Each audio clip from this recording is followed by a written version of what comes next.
Bab 29, aku punya istri. Berlina masih merasa seperti bermimpi saat mengantar Stefan menyiapkan kontrak. Kalimat, karena tadi dia menuangkan segelas air untukku, masih terngiang di pikirannya. Sebuah tindakan kecil, ternyata, bisa berdampak besar. Pengalaman ini mengajarkan Berlina untuk lebih teliti dan bekerja keras, karena itu membawanya pada keberuntungan. Setengah jam kemudian, mereka kembali dengan setumpuk kontrak. Harga 32 juta per meter persegi untuk hunian Gordon sudah cukup memuaskan. Mengingat harga patokan pengembang sebenarnya hanya 24,6 juta, harga tanah yang murah waktu itu menjadi faktor kunci. Harga 24,6 juta per meter persegi bahkan tak ada di kawasan manapun di kota Samudera, termasuk perumahan lama. Namun, pengembang tetap untung. Mereka menyaksikan Michael dan Robin menandatangani kontrak. Stefan, seperti Wisnu Andrian, menganggap Michael dan Robin sebagai orang kaya bodoh. Tanda tangan hari ini hanya untuk deposit 100 juta per set, uang yang tak dapat dikembalikan jika melanggar kontrak. Michael berjanji akan melunasi uang muka dalam sebulan. Stefan sangat gembira. Hunian Gordon biasanya hanya menerima deposit 20-40 juta per set. Hanya perumahan dan villa mewah di kota Samudera yang meminta deposit lebih dari 200 juta. Deposit 100 juta dari Michael dan Robin menunjukkan keseriusan mereka. Gesek, gesek, gesek, kontrak selesai. Michael Lincoln memesan 96 set. Dan Robin Gunadi memesan 100 set. Mereka memilih rumah dengan luas 120-140 meter persegi, ukuran yang paling mudah dijual. Dari total 1.200 unit rumah, Michael dan Robin telah membeli seperenamnya. Terima kasih atas kerjasamanya, kata Stefan, penuh semangat. Hampir 20 miliar masuk ke rekening perusahaan. Ia merasa perlu merayakannya dengan minuman dan teman wanita. Terima kasih atas kerjasamanya, jawab Michael dan Robin. Pak Stefan, kontrak sudah selesai. Kami permisi, kata Michael. Hati-hati di jalan, ucap Stefan, sumringah. Pak Michael, Berlina berlari menghampiri mereka. Terima kasih atas pelajaran berharganya. Bolehkah saya minta nomor WhatsApp Anda? Nanti kalau ada yang tidak Anda mengerti tentang rumah, bisa bertanya pada saya. Berlina tersipu malu. Meskipun masih baru, ia mengerti strategi Stefan saat menyerahkan kontrak. Michael tampan, kaya, dan Stefan sendiri yang menyuruhnya menjadi perantara, menjanjikan seluruh komisi untuknya. Berlina merasa percaya diri dan ingin mendapatkan nomor WhatsApp Michael. Namun, Michael tersenyum. Sepertinya tidak perlu. Kerja keraslah. Kamu pasti akan mendapatkan apa yang kamu inginkan. Berlina terdiam. Apakah ia ditolak? Pak Michael, saya. Michael menyela, melambaikan tangannya. Aku sudah menikah, punya istri dan anak. Aku sangat mencintai mereka, dan mereka mencintaiku. Berlina tertegun. Nona, aku bercanda tadi, jangan dipikirkan terlalu serius. Istrinya Kak Michael sangat cantik. Haha, Robin tertawa, lalu pergi bersama Michael. Para bagian penjualan langsung mengerubungi Berlina. Berlina, kamu untung besar. Hampir 200 set. Kamu dapat 20 juta per set, totalnya hampir 4 miliar. Sayang sekali Pak Michael tidak memberi nomor WhatsAppmu. Kalau ya, kamu bisa santai seumur hidup. Istrinya cantik, pernikahan lama-lama pasti hambar. Ya sudah, Berlina jadi selingkuhannya saja. Mereka iri dan hampir muntah darah. Terima kasih pada senior-senior yang meremehkanku. Berkat itu, aku mendapat kesempatan ini, kata Berlina. Ia tersenyum, sepertinya tidak perlu mentraktir kalian. Aku tidak ada waktu malam ini. Lain kali saja. Tapi, tergantung suasana hatiku ya. Para bagian penjualan kesal, tapi tak berani melawan Berlina. Setelah meninggalkan kantor, Robin berkata pada Michael, Kak Michael, kamu sekarang kaya. Belilah mobil. Tidak perlu yang mahal. Seri atau A6 saja. Ratusan juta tidak masalah.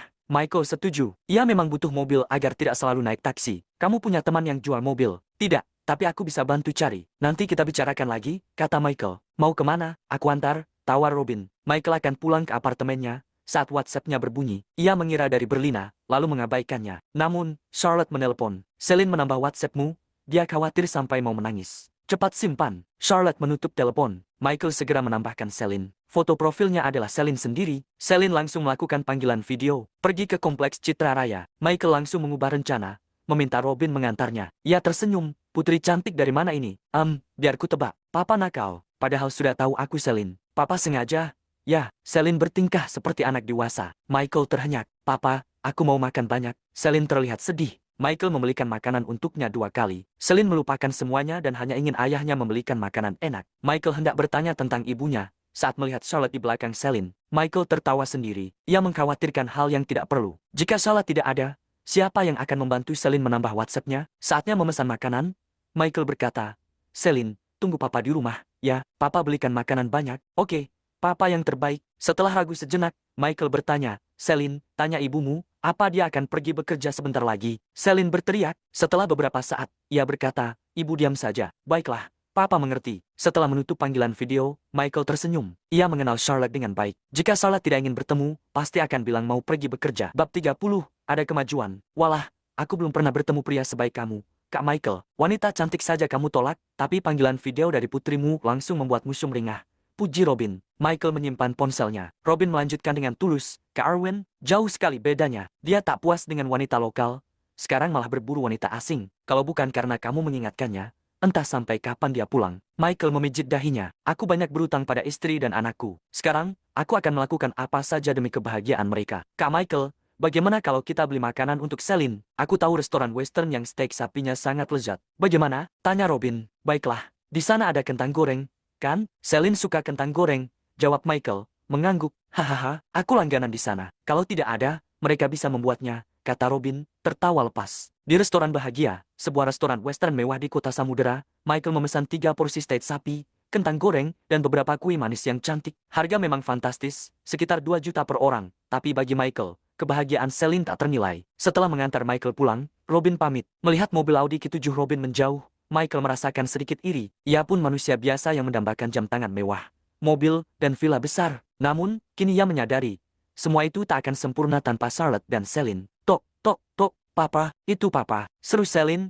berlari membuka pintu. Putriku sayang, kamu rindu papa? Tanya Michael, tertawa. Iya, aku sangat rindu papa, jawab Celine, matanya langsung tertuju pada kotak makanan. Dasar kamu, rindu papa atau makanannya? Goda Michael, tersenyum. Dua-duanya, jawab Celine, riang. Michael tersenyum lebar. Celine, kalau kamu sendirian di rumah, jangan buka pintu untuk orang asing. Ya, bagaimana kalau bukan papa?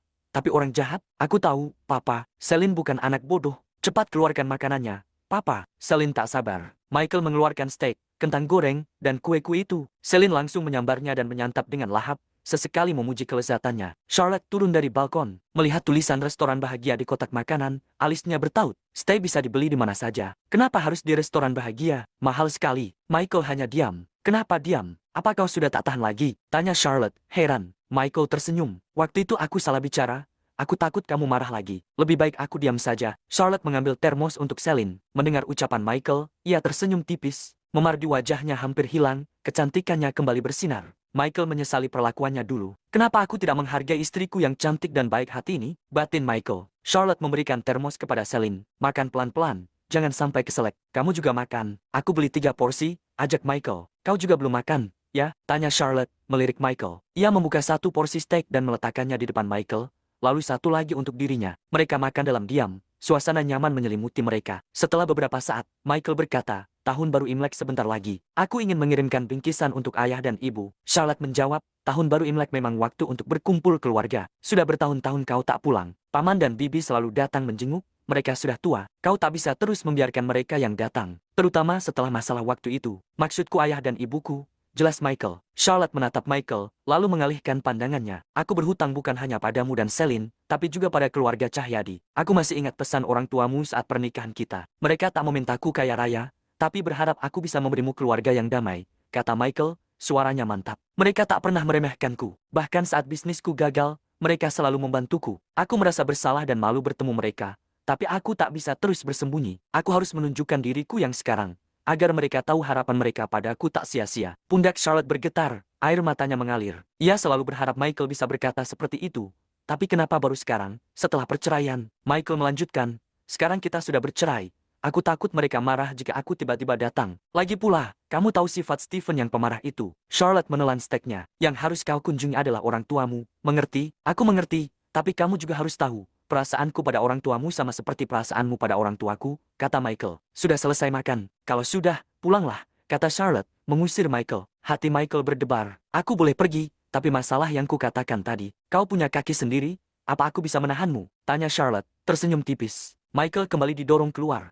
Tapi kali ini, ia merasa sangat bahagia. Apakah ini bisa dianggap kemajuan? Batin Charlotte. Celine, dasar kamu. Ayah diusir ibumu. Kamu malah asyik makan. Ayah sedih sekali, teriak Michael, turun tangga dengan perasaan bahagia.